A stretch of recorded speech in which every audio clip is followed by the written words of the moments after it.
कैसे हम गाते हैं? ए राजा हमके बनारस घुमाएदा। ए राजा हमके बनारस घुमाएदा। चल के गोदौलिया के पनवा खियाएदा। चल के गोदौलिया के पनवा खियाएदा। ए राजा हमके बनारस घुमाएदा। और किसकी गावा? ए राजा हमके बनारस घुमाएदा।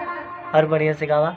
देखा हम गाती। ए राजा हमके बनारस घुमाएदा। ए राजा हमके बनारस घुमाएदा। और आगे? चल के गोदौलिया के पनवा खियाएदा। चल के गोदौलिया के पनवा खियाएदा। और आगे गावा। ए राजा हमके बनारस किसके? ए राजा हमके बनारस घुमाएदा। हाँ चला।